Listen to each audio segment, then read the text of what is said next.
Dear audience, dear speakers who are waiting behind the scenes very patiently, a very, very warm welcome from me, your moderator, Katrina Sickle, to this afternoon event organised by the German Insurance Association, GDV, which is, of course, the umbrella organisation of private insurers in Germany. The title, Spotlight on Sustainable Investments, cannot be faulted, I think, for its brevity. It does tell you, without any frills at all, exactly what we're going to be discussing in the next 60 minutes with three speakers who I'll headline in just a moment. Now, given that I'd prefer to leave most of the talking to them, I've deliberately kept my opening context very, very brief. One important piece of information I do think would be remiss not to underline at the outset is that European insurers are the largest institutional investors in Europe, so expectations of their role in achieving the green transition are not small. Now, of course, you all know that conversations are still taking place on the amendment of the Solvency II directive. The Council has taken its position and actually has been clear, and I will quote here, the review will make the insurance and reinsurance sector more resilient and prepared for future challenges, whilst stabilising insurers' capital requirements, giving them room to manoeuvre in the short term. The European Parliament, of course, continues to debate, but again, as you all know, or you wouldn't be at this event, in more recent news, of course, at the end of last month, the European Parliament and Member States did reach an agreement to establish requirements for a European green bond standard to prevent financial greenwashing. So there is a provisional deal there on the rules, which should enable investors to better identify bonds aligned with the EU green goals as the green bond market expands. Right, that's my preamble. As you see, I've deliberately put a bit of sparkle on because this is finance. So I thought, I need to come to the table with a little bit of bling. Let's find out who I'll be chatting with. I think we have a speaker slide so that you can be reminded of who they are. We have, of course, MEP Rasmus Andresen, who is a member of the Greens, the EFA group in the European Parliament, and, of course, spokesperson of the German delegation within the Green Group. He is a member of the Committee on Budgets and of the Committee on Economic and Monetary Affairs. We are also joined by Julia Simon, Head of Research and Advocacy at Finance Watch. In case you don't know, that's a European non-governmental organisation which is conducting research and advocacy on financial regulation. So members include organisations and expert individuals from over 20 different countries. They regularly meet and they coordinate actions on financial reform. And of course, our event host, so to speak, Gertz Traber, he heads up the Competence Centre for Corporate Management and Regulation at GDV, and prior to that, he was a consultant and a manager at Accenture. Very quickly, that's who we're talking with. Now, given our efforts to keep things dynamic and to the point, we've kind of split this narrative for you into two parts. First of all, we're going to look at where does the insurance sector, where does the industry sit at the moment in terms of sustainable investments? Where does it want to go? And how can it be equipped to get there? What tools, what mechanisms are in place to achieve it? But we'll also complement that in the second part of the narrative with more of a focus on what's missing. Could it be missing in terms of a regulatory aspect or missing in terms of ESG data or more? In the interest of time, I'll prioritise this time my speaker's voices more than yours. If there is a burning question, we haven't covered something, and it's brilliant and super short, the shortest of sentences, you can post it in the comments on LinkedIn, and I will do my very best to take at least one, possibly two, later in the event. Now, you, of course, did raise your voices before this event. So before I turn to my speakers, let's have a look at the results of the poll, which was already launched on LinkedIn. What is currently holding back investment in more sustainable projects? So look at that result. So there was a choice between investor reluctance, availability of projects, the legal framework, and the lack of ESG data. Now, all of that, of course, is going to come up in the course of our conversations, but it's very clear for you that the availability of projects and the legal framework is what is most holding back investment in more sustainable projects. Thanks for speaking up. Don't forget that you can always speak up more in the comments on LinkedIn. Right. time to meet our speakers one by one. I'll give each of them no more than 3 minutes to lay out their stall to give an opening point of view. So let me ask our MEP, Rasmus Andresen, to join me on screen first.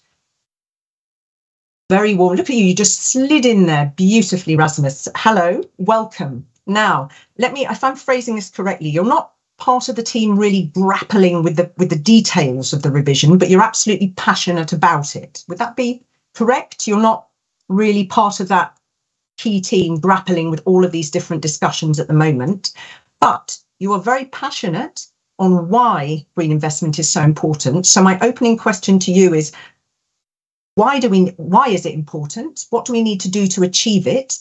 Do you think the EU and insurers are on the right track? And where do you think, I have a few concerns? Let me give you 3 minutes to start off. Thank you.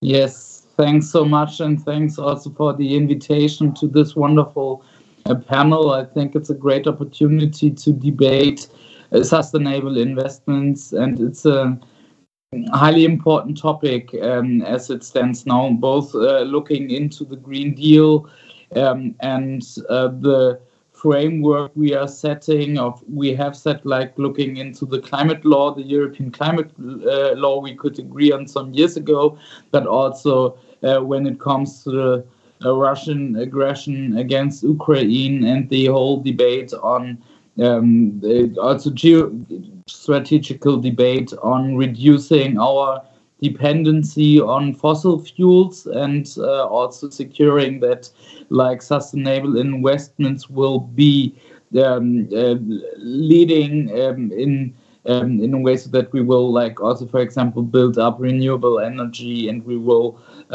find solutions for the big questions we are dealing with also at the political level. So looking into the figures, I would like to start out by saying that we need a boost of green investments on many levels, and I think that public and private investments have to go hand in hand. The European Commission is estimating that we need additional 540 billion euro green investments each year, and this will not be organized by public money at all. I mean, we as Greens in the Parliament, and I think there is also a broad majority like supporting more public spending also when it comes to the green sector, and in those days where we are dealing also with the European response on the IRA, the Inflation Reduction Act. This is also part of our conversation, but we also know that it is important that we are mobilizing private capital. And I really think it's important that the insurance sector is doing their part for ensuring that this also can happen. I mean, I don't need to tell you how much money you are actually responsible for. And I really think that it's good to see that a big part, at least, of the sector is getting ready for the green transition, and is also like doing something to ensure that we are also organizing more private capital going in a greener direction. I just would like to mention that I think that the role of the EU is to build up a strong framework where we will set standards, not just for Europe, but for the whole world. And I really think that there are some struggles ahead. And also looking into the time, I just would like to mention 2 points. First of all, the debate we had last year on the taxonomy with the inclusion of nuclear and gas, which from our perspective had been a big backlash because there we didn't lived up to the goal of being a gold standard setter, but there we actually confused the whole sector a lot, because we are actually defining both nuclear energy but also gas as a sustainable investment. And the other one, and this is basically more linked to, I guess, the insurance sector, and many of the people also in the audience are interested in, it's the debate about Solvency II and the whole question on how to ensure also transparency, but also clear standards for the insurance sector. And there I think that with Solvency II we have like also the possibility to do something strong there, and maybe besides our in contradiction to what we achieved or didn't achieve on the taxonomy, we can find some solutions where we are actually setting a clear framework so that the sector can build up on this. And there, I think it will really be interesting and important to ensure that, for example, climate change scenario analysis, risk-based approach, also a definition of that fossil fuel exposures should be treated differently as risky asset class will be key elements, at least for our group, to ensure that we are actually having rules at the end in place who actually also lives up to the Paris Agreement and the climate goals we have set. I'm looking forward to the debate, and I'm also looking forward, I guess, to a lot of questions and a more in-depth going analysis and debate with all of you. Thank you very much. Actually, don't promise the audience lots of questions. Promise I have a lot of questions, and I think you will have a lot of your fellow speakers. It was a good way to end the statement. yeah. Well, it was nice. It was lovely. And interesting what you say, that balance between, I'd said to you, what are you feeling optimistic about? What do you have concerns about? You said the taxonomy. For you, we missed a trick there, but perhaps we can find that balance. Solvency II is critical.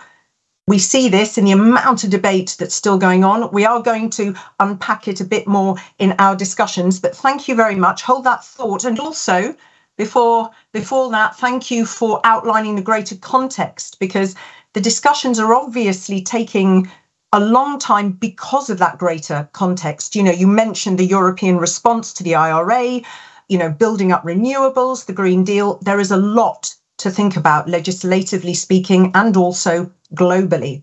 Thank you. You're allowed to take a seat backstage momentarily. I'm going to invite now our host speaker from GDV to join us, if I may. So Gert Treber.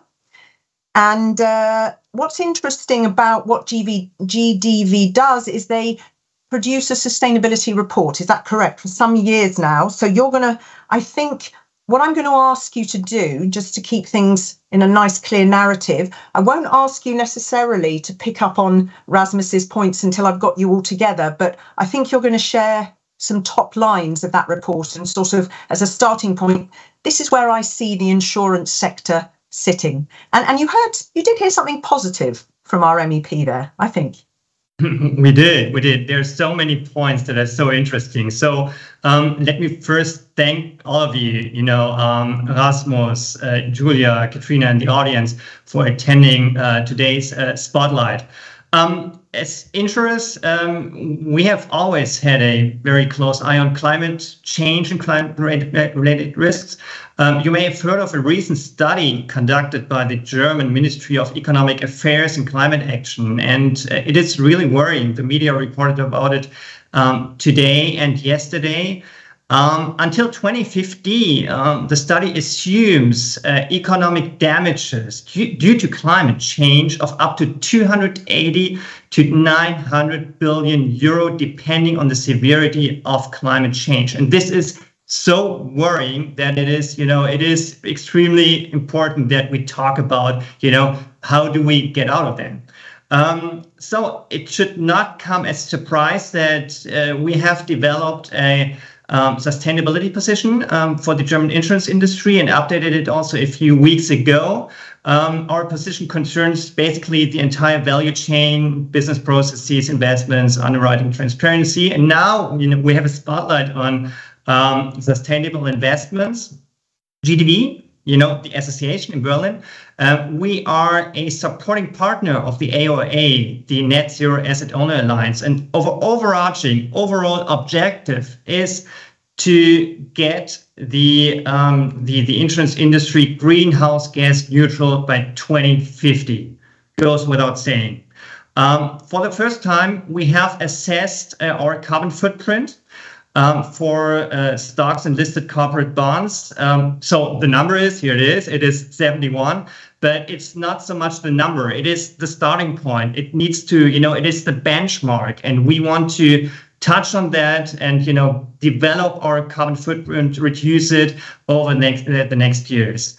And of course, sustainability is one criterion, but a key criterion remains return. We have found out that green bonds do not have an essentially lower return than non-green bonds. And this is good news because it means that basically it's not the return, but it's the supply with green bonds that will matter in the future. And last point is we need reliable data. And Katrina, we've talked about it, Rasmus, Julia, about the ESAP, the European Single Access Point. It is one of our key projects at European level because it combines all the sustainability information for investors, for users, and it should come as quickly as possible. This is our overall framework. And this said, handing over back to you, Katrina. Oh, that was a very slick look at that. You've all ended up very, very differently. I like that. Rasmus was the MEP. I look forward to the conversation, the question. And back to you, Katrina. Thank you very much. I've suddenly discovered my eye line, by the way. I was looking at myself at the bottom of the screen. Now I'm politely looking at you. Thank you for raising some of those particular issues we are going to unpack. ESAP, ESGs, looking a bit more at the European Green Bond Standard and more. And of course, this famous greenium, this yield difference between the purchase of a green and a conventional bond. So you're saying that's good news because supply is very important. So you have carried out a study on that, and the evidence shows there isn't that, that big disparity in yield. And of course, that will change more as those bonds mature and as the market matures, as I understand it. Thank you very much. You can take a short breather off screen because I'm going to have words with our third speaker. So I'm going to invite Julia Simon to now join me. Now, hello to you. Now, Finance Watch has been part of this conversation for a long time. Again, I'll ask you, rather than perhaps picking up too much on your peers' points, just your opening point of view on the current discussions. What's important for you to make sure that progress in this area is made in the real world and isn't just sort of bits and pieces on paper, which I think Gertz had said the industry is very clear that they want to be more than just chatting about it. So over to you, please. Thank you, Katrina, and good afternoon, everyone. I'm very pleased to be here today with you. Thanks a lot to GTV for inviting and initiating this important discussion. Indeed, we've been following the topic since quite a while, and I think I would very much welcome the initiative by the industry, by the GTV members, to work proactively on the issues of sustainability and in their business, which I think is a clear recognition of the fact that there will be no business in the long term if the world is not sustainable, which we know it is. And I think the results of the poll also have shown that the supply of green sustainable investments is an issue. This is why, from our perspective, I think it's the role of insurers and the role insurers can play in moving the world towards sustainability should indeed be focused on decarbonizing the world, as obvious as it might sound, rather than decarbonizing portfolios, which in this sense means, of course, talking about issues like financed emissions that Gertz just mentioned, also not talking about issues like avoided emissions or offsets, which actually do not affect any change in the real world.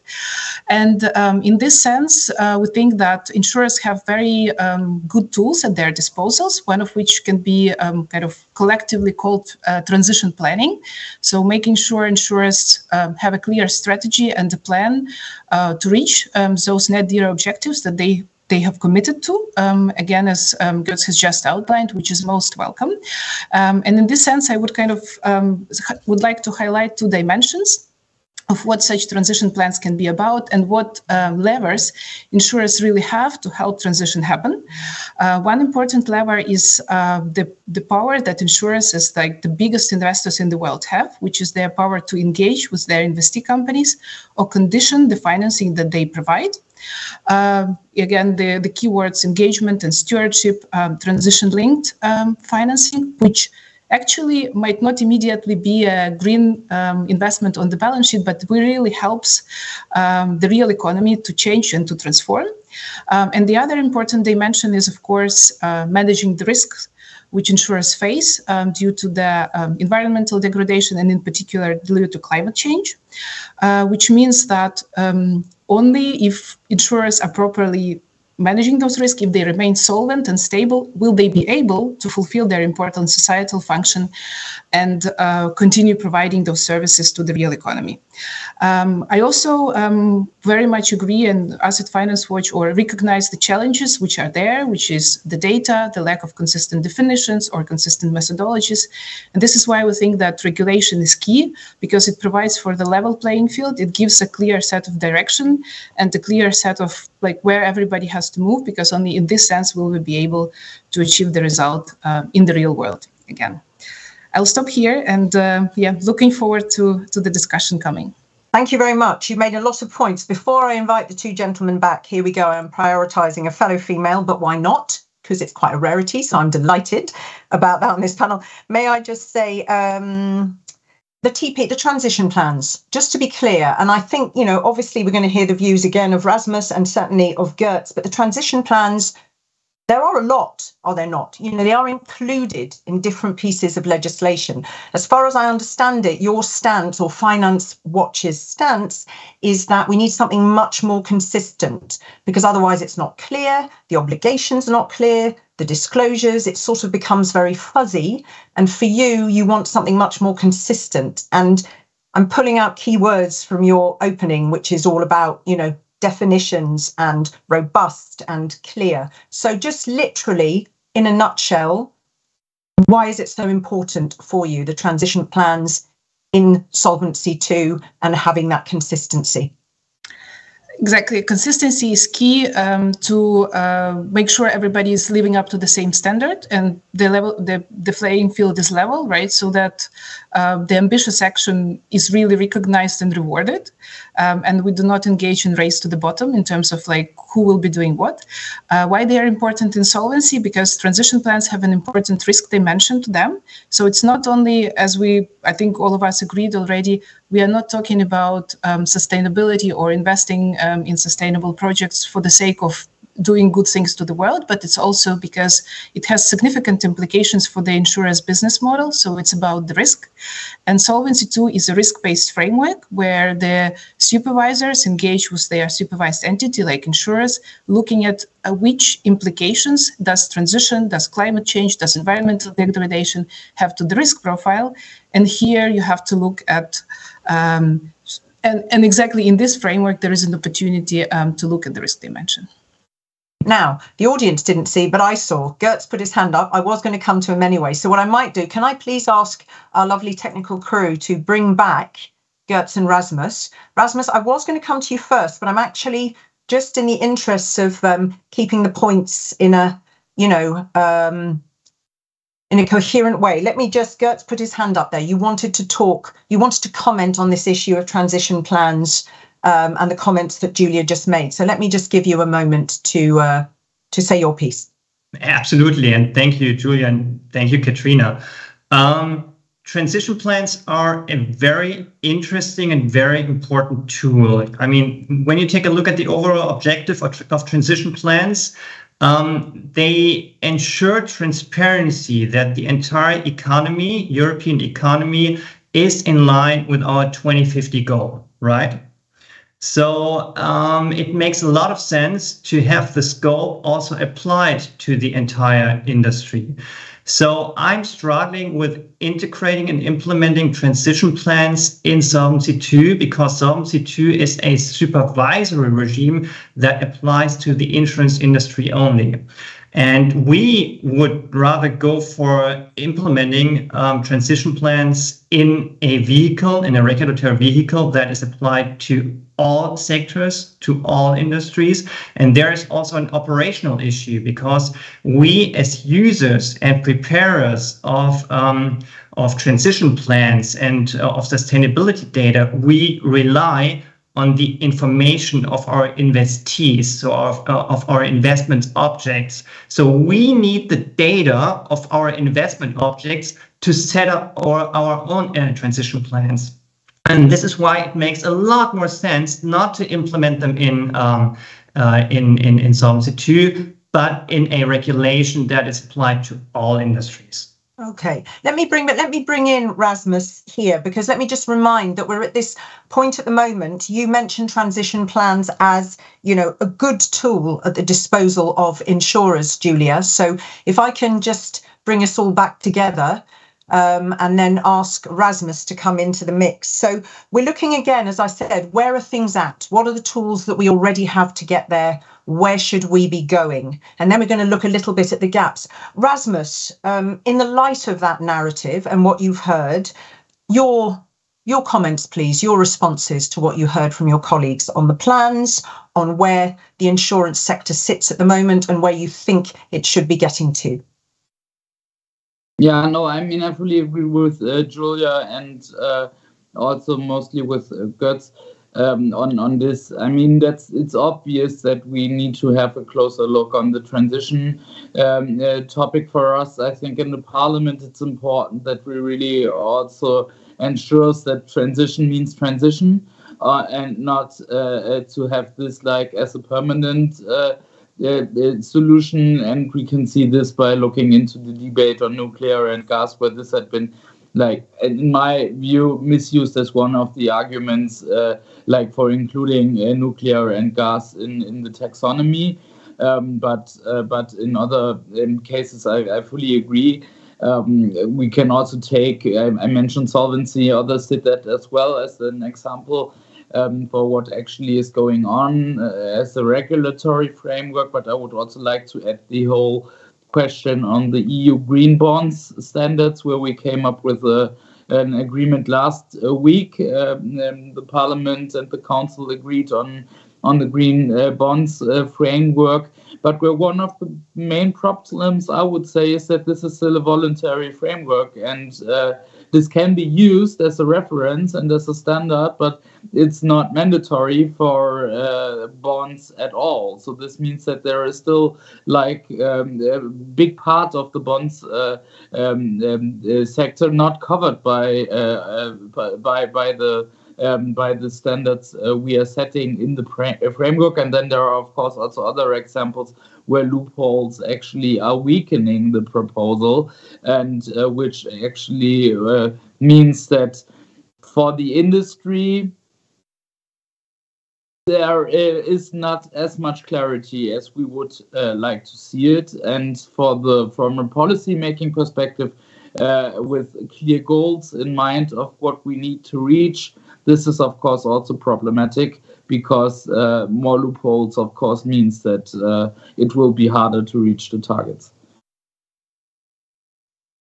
Thank you very much. And I just, as we were coming to an end, I just caught a little message saying, please, audience, if you have a question, super short, maybe we're doing our job and we're really covering all of the burning questions you may have, and you're just biding your time. But if there is something that you would like to have asked, keep it super short and do stick it in the comments in LinkedIn. So let's just focus on those green bonds. And there is this, I mean, when I spoke to you, Julia, you know, you said, listen, Katrina, we are at the beginning. Of course, you know, not everything is going to be a green investment, and there is a lack of green bonds, and it will grow, and it can't go from, you know, black to white overnight.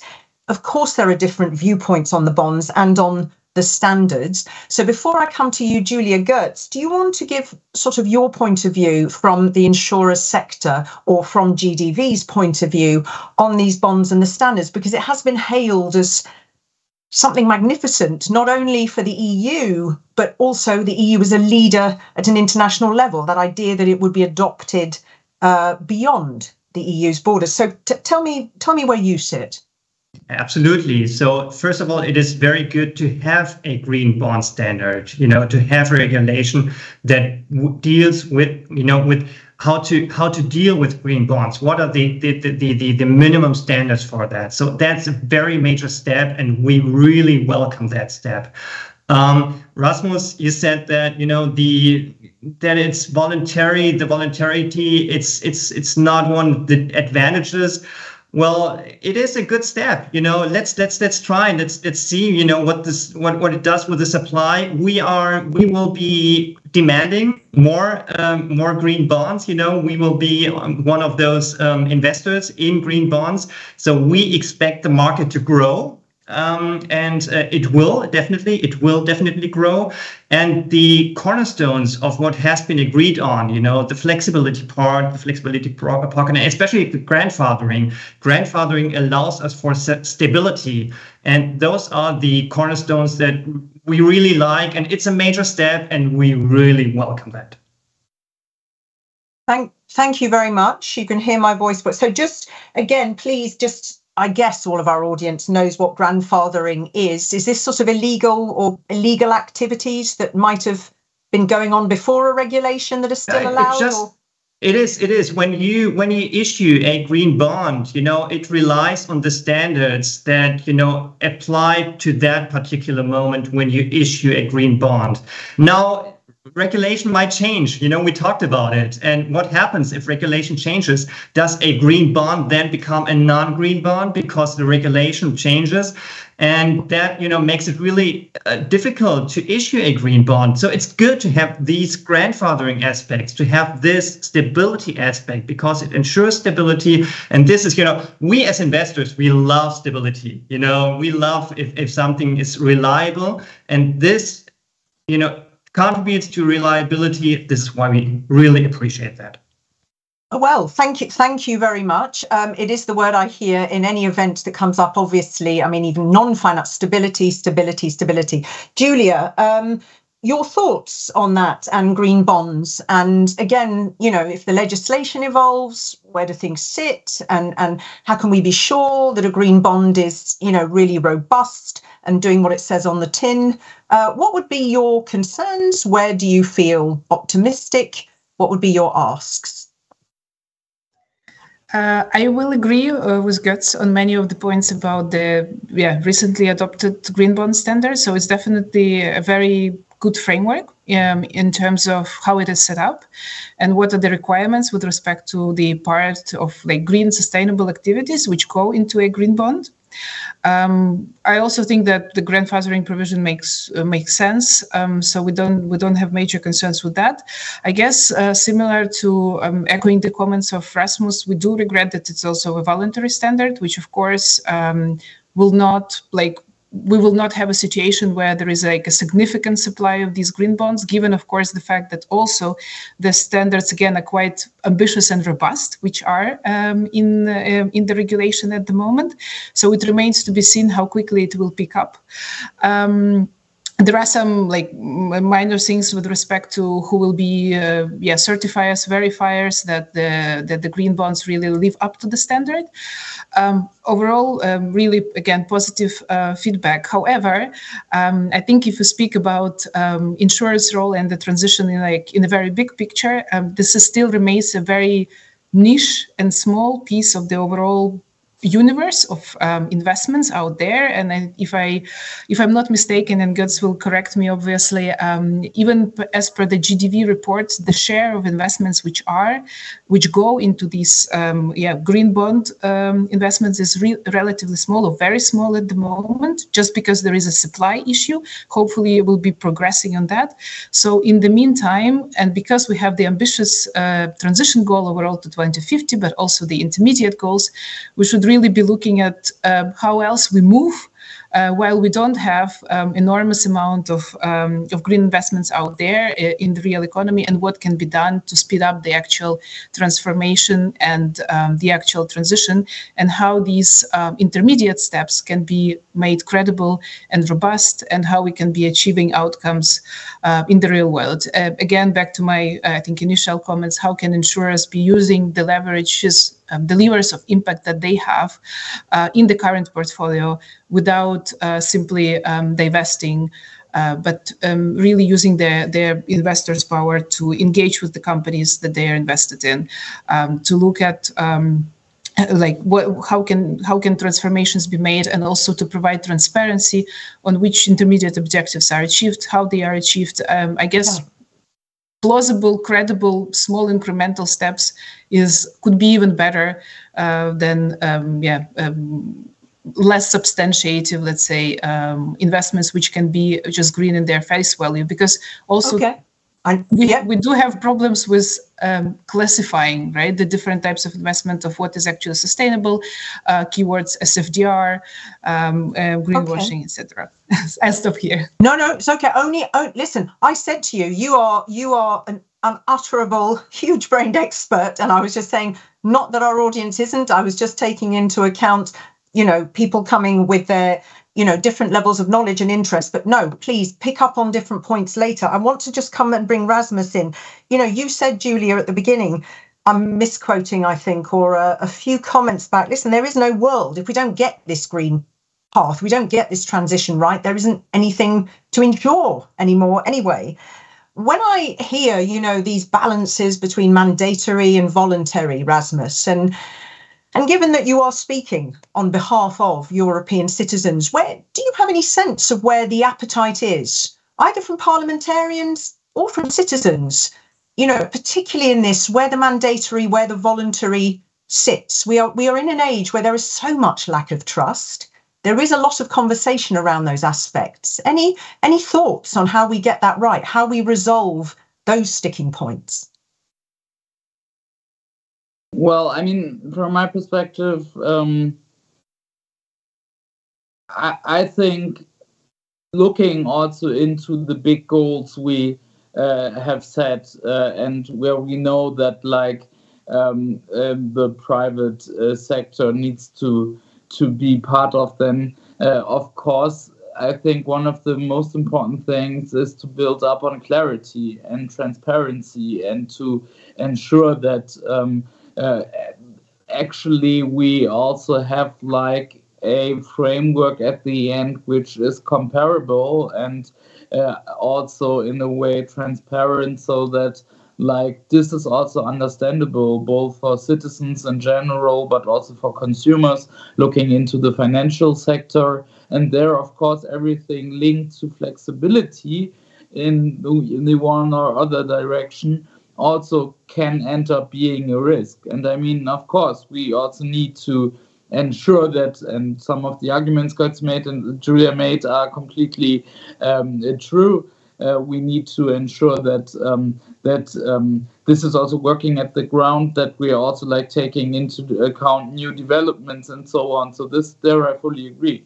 But of course, flexibility is sometimes also the enemy of clarity, and there I really think we need to strike the balance. And there I think looking into some of the work done on the green bond standards, not just linked to voluntary or mandatory framework, but also to the question on how the framework actually is designed now.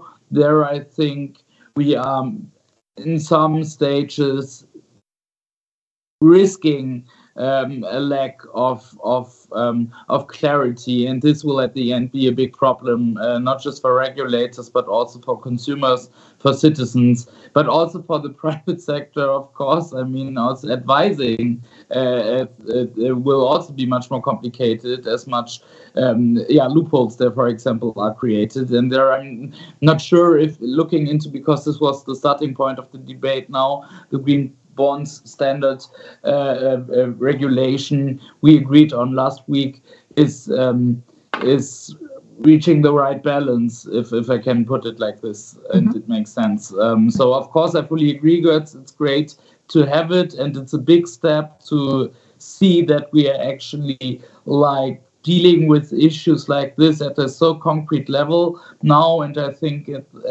after I started in the European Parliament after the election in 2019, I wouldn't have expected that we will put up so much legislation, concrete legislation also dealing with this. But on the other side, we also need to have an honest debate and a closer look into where we maybe are falling short and where the problems are, also from the perspective of transparency and also consumers. Well, transparency is one key thing. I'm going to let you come in, don't worry, Gertz, but just so you know where I'm steering things in the time we have available. Transparency is obviously one of the very, very important points about, ESG, and we're going to talk about the European single access point in just a moment, because as we said, this narrative is about where things are at, where we want to get to, the tools at our disposal, and where we feel there are gaps or there are things missing or where there are concerns. But Gertz, I saw you off screen raise your hand there. So you want to, I think, let's round off this kind of green bond conversation. Is that what you wanted to input to? Well, green bond is the one topic, but I would rather, touch on transparency if I may. Because transparency, we are users of sustainability information. We are investors. So for us, sustainability information is key. We need sustainability information. We need a lot of sustainability information, and we need it as soon as possible, on the one hand. But there might be a point, where too much information enters a sphere, where it is, an information overload. And there we also need to apply proportionality aspects. For example, the entire insurance industry will have to apply the European Sustainability Reporting Standards, the ESRS, according to the Corporate Sustainability Reporting Directive. Now, there are quite a lot of them that are not investees. There's no way that companies, investors can invest in those companies. Why would they have to disclose the information according to all ESRS? So we need to find a way, where we can balance out key information with proportionality aspects, and we need to apply some kind of a materiality threshold to them. This is, where transparency is key, and transparency is also key to shed light on, what relevant information is. Thank you. I'm just scribbling and I'm multitasking and unmuting myself. Julia, I believe you were nodding there. Over to you. Happy to do so. Thank you. I do very much agree with Gertz on this, on the proportionality and in application of the requirements. And I think I would like to come back earlier to an exchange we had with respect to what is the role of, for example, transition plans. Should they be in Solvency II versus should they apply to everyone? I guess the two do not contradict to each other. So we are absolutely in agreement in terms of the fact that financial institutions absolutely rely on the information being provided to them by their remaining players in the economy, by their clients, right? So the fact that the transition plan requirements should also apply to other economic actors is undisputable, because indeed the transition plans of financial institutions can only be as good as the information that they get. However, coming back to why do we need transition plans in solvency, I guess this is, apart from the risk perspective, which I already mentioned, the solvency framework, which is in its nature proportionate, right? So it incorporates already the proportionality principle, and all the risk-based requirements in prudential framework are applicable in proportion to the scale, scope, complexity of the business models. These would actually allow the insurance undertakings to tailor their transition plans to what risks they have on their balance sheet, right? And to use the information in proportionate manner to see where the biggest risks are, where they are most material, and act there. And I guess this is what we see being done for all other different risk types that financial institutions measure.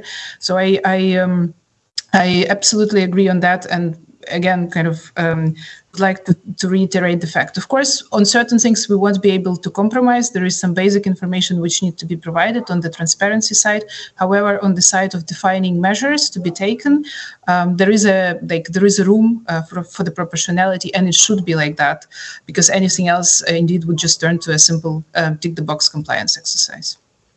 Thank you. Just to stay with that momentarily, because there has been a comment come in, and I'm just aware that we have sort of 10-15 minutes left, and I want to dig into, ESAP, and I want to have a look at that and, this. Well, let me just remind that in the poll at the outset, the result, there was less concern. If we looked at the opening poll, it was like talking about the availability of data, and that was less of a concern. Why, or less of an issue, our pollsters thought, in why sustainable investment might not be boosted, promoted enough. That was the least important aspect. But one comment, and perhaps you may wish to, I throw this open if we can all stay on screen.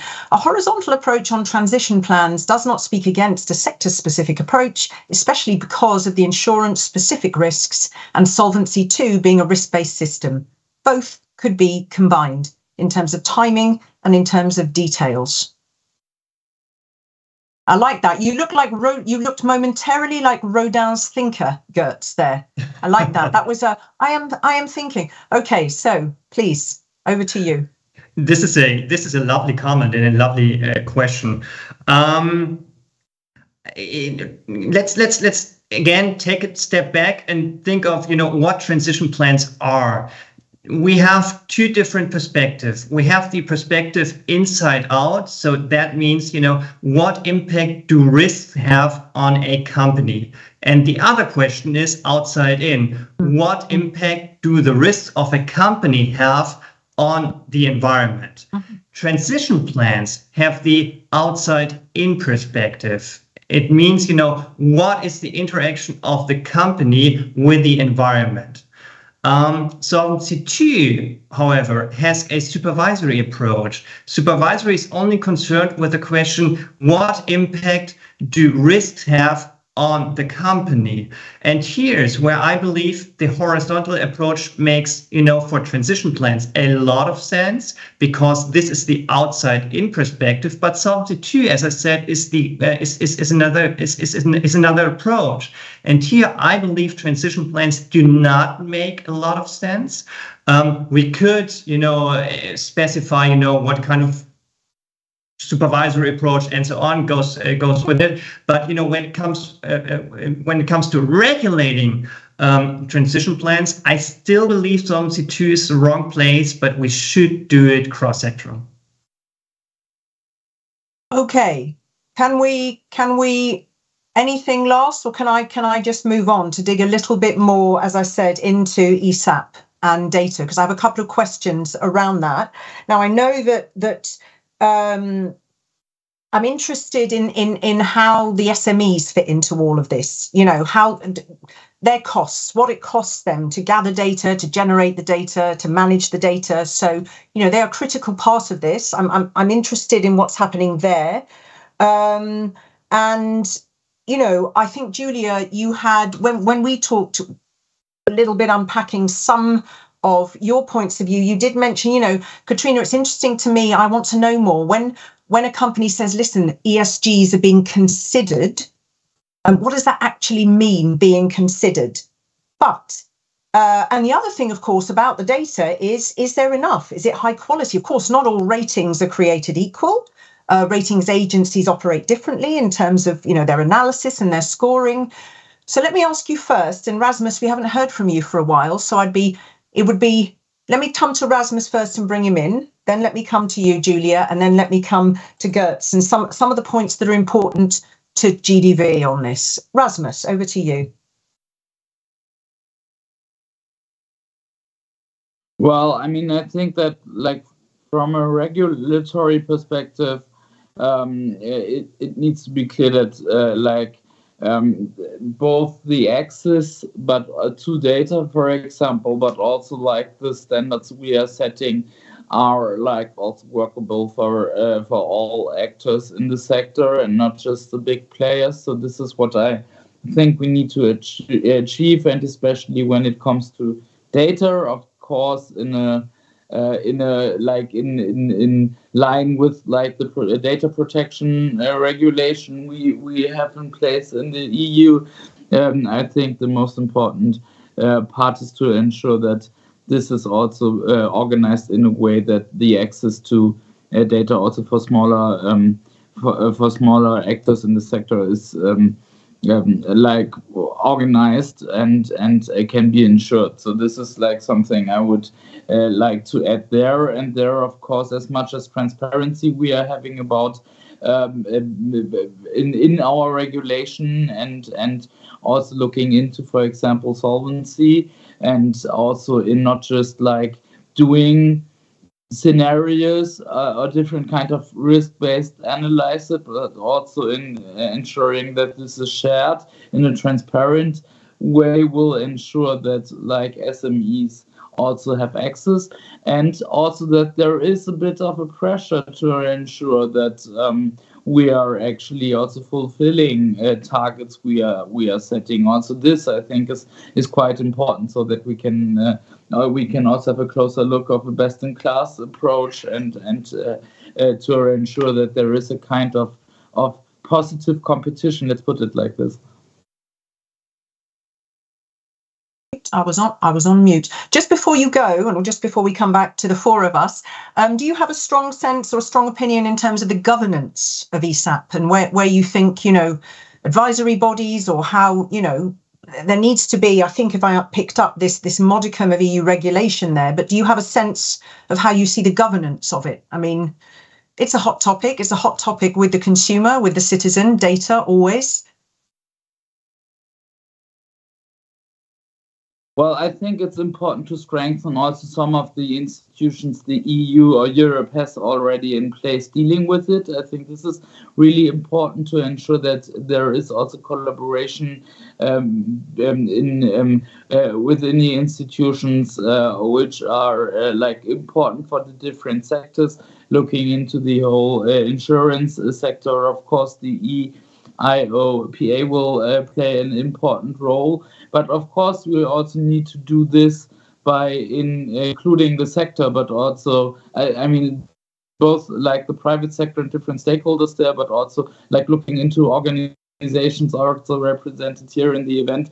I think this will be crucial also because I think that this is like important to enforce the regulation at the end, or regulation in general, and this is of course also true here. So it needs to be an involvement of public authorities, of course, and then like including different kind of stakeholders.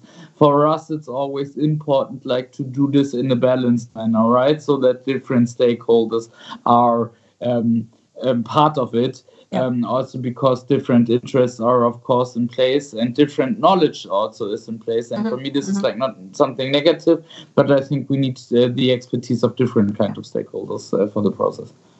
Thank you. So Julia, picking up on some of those points, not least, I think Rasmus, also being mindful when I said, what about those SMEs? What about those smaller and those mid-sized insurers? How should they fit in, to all of this data gathering and access? And picking up again on what, those words, the importance to you of definitions, of clarity, of small, real, incremental changes in the real world. What are your thoughts? What are your issues? What are you positive about? What are you concerned about in terms of, ESGs? Is there a lack of availability? And are you surprised to see that 9% answer in the opening poll? Thank you. So we do support the ESAP initiative. Obviously, I think it's an important one to get access to the information, also for the smaller entities in particular who might not be able to buy proprietary expensive databases. Also, transparency to the public authorities, to the public, to the associations like ours, which also are not in a position to buy proprietary databases. Important for the public to get transparency on the effort of everybody. I think from the financial sector, it's both an important source of information for their own efforts and for their own efforts to be credible, and for them to be able even to make certain analysis, reach certain conclusions, but also towards the public to see what is financial sector doing, how they're faring, who is doing what. I think overall, of course, all other initiatives which support the credibility and quality of data, which will be feeding into ESAP, are crucial, because garbage in, garbage out, we know, works works everywhere, and this is why I come to the comment that I made before, is that clear data definitions are very important. One very prominent example that we see everywhere, and I think the financial sector is struggling themselves, are the so-called ESG ratings, which are now everywhere. We see them being used for the lack of other data, but unfortunately, if we look deeper into what they are, there are no consistent definitions. It's not even clear what they are trying to show to us. So this is a real also risk of getting a lot of garbage in. So we really need clarity in there. And luckily, the regulation is upcoming. The Commission has it on the radar. So far, we would just really be very cautious and warn against using them, especially to draw certain conclusions down the line. Okay, I need you only to round off soon because the clock is ticking and I can't go over, and I want to give all of you a last word. So just to round off. Yeah, so this is one of the elements. There are a lot of other elements in terms of definition of what is sustainable. Again, coming back to definitions of sustainable products, we have a lot of problems with definitions of sustainable products as the Sustainable Finance Disclosure Regulation. Also very important to look at. And eventually also coming to our transition plans, we've discussed at length. Also clear definitions of what these transition plans are, what are they showing to us, and consistent reporting on the progress of what is being achieved. Maybe to kind of disagree slightly. I only wanted you to round off on ESGs and ESAP, not as a whole. So I'll stop here. I think that is it for the data. I think these are the important ones. Okay, so thank you. May I give you a chance to come back on that, both sort of responding to what you've heard, Gertz? You've got just 1 minute, 1.5 minutes, and also, from your point of view, I think that GDV has expressed, are there enough high quality ratings? Not all ratings are created equal. People operate differently, that there is a need for some EU regulation there. What points would you pick on from your peers there? And what do you wish to add in 90 seconds? Okay, I'll try. The underlying reporting framework is the Corporate Sustainability Reporting Directive that will start applying 2025. Based on the data 2024. So we basically need the data next year. And we need the data, in a high quality, and we need them for all of our investment objects. And this is where the ESAP comes in. We have a lot of hope in ESAP. It is let us not leave the field to the rating agencies. Let's make it a success, and let's get the timeline of ESAP in line with the timeline of the CSRD, because it's all about mobilizing capital. It's about the additionality of capital to make sustainability projects work. It's not about either private projects or public projects. It's not about public capital or private capital. I believe I'm a big fan of public-private partnerships, of the additionality of capital. This is the only way that we can make this European project work, to use the entire capital sources, and to, we don't have a lot of time left. Let's use it. Let's use all the capital sources, private and public. And then ESAP is one of those items to really, deal with it. And were you surprised that there was only 9% that came with the lack of ESG data in that poll, or not? No, not really, because ESG data is there. It's more like the question of quality, you do have a lot of sources. I personally, I also believe that the availability of projects is key, and here it comes in again. We need more projects, we need more mobilizing company capital. And regulation has to go hand in hand with it. So it is in line with my expectation. Okay, can we have all four back? Last word, literally 30 seconds, or we'll get blasted off screen. So we said spotlight on sustainable investment. I said the narrative was where things are at, where do we want to get to, where are the gaps? So starting with, let's say, Rasmus, literally in 30 seconds, how do you think you can support this, and what do you want in the regulation and from insurers to make this happen?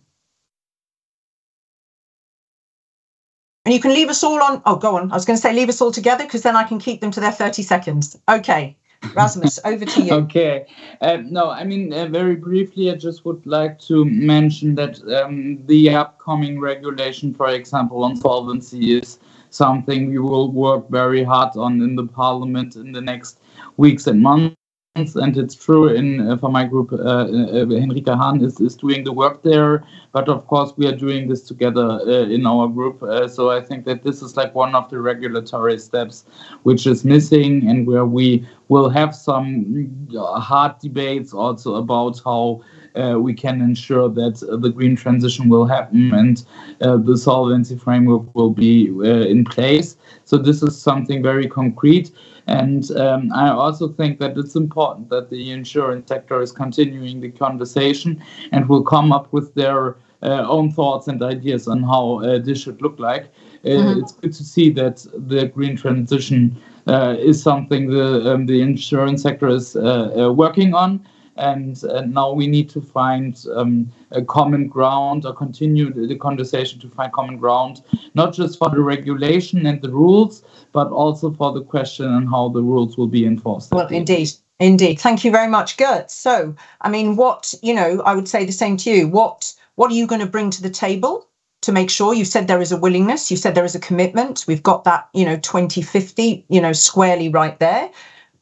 We see, the increase in green bonds. What are you wanting? If you had to focus on one thing that's most important for the insurance sector and what you can bring to push this along, aside from willingness and the commitments that are already there, please, 40 seconds. We are the largest institutional investor. So we have it is at the heart, at our heart, to make the green transition work. So what we can bring to it is our capital, and is also our expertise for transformation projects on the underwriting side, and also when it comes to handling claims. So we have a lot of expertise. Go and use it. We can do that all hand in hand. Regulation must be in line with it. And I think we can make it work if we can, use all those capital, all the expertise. And then, I'm really looking forward to the next years. We will manage the green transition. Thank you very much. Last word to you, Julia. I can leave it open. I mean, something either you didn't get to say or you wish to underline, or where you feel, Rasmus said we are going to continue to have these conversations. It is critical that all key stakeholders are there. Do you feel confident that this will become unstuck? Because when we spoke before this event, all of us, we said the timeline's not quite there from the parliamentary perspective. We will continue our work, obviously, on that. We'll continue being in the dialogue like we are today with the policymakers, also with the industry representatives, to make sure we support ambition by also robust legislation, which is workable for the industry who does the business day to day with their expertise, which is also workable and in the interest of the citizens and in the society, and which is also important to keep the trust from the citizens into our financial institution partners. I think only in collaboration can we achieve the result. But obviously, as a civil society representative, we always have to keep up the ambition and make sure we hold also everybody accountable from our Finance Watch perspective. Finance Watch not in the sense of Finance Watch as an organization, but Finance Watch in the direct meaning of those words. And thank you very much. Happy to engage as today. Thank you very much. Let me say thank you because it's 3 minutes over to all of you.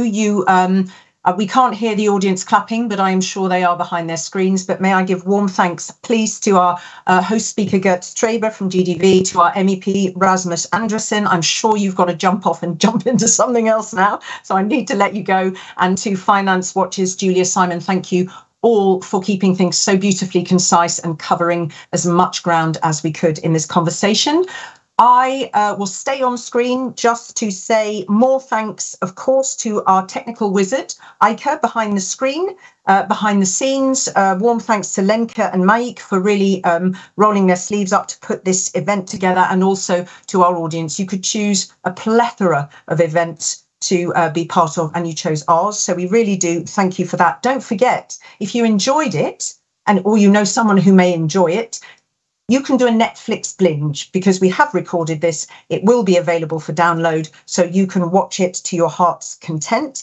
And of course, you can carry on the conversation on social media. So on LinkedIn, please don't be shy. But for now, let me bring proceedings to a close. And as your moderator, thank you very, very much. Wish you a good rest of the day. And hey, you got to get back to work. So see you the next time. Thank you.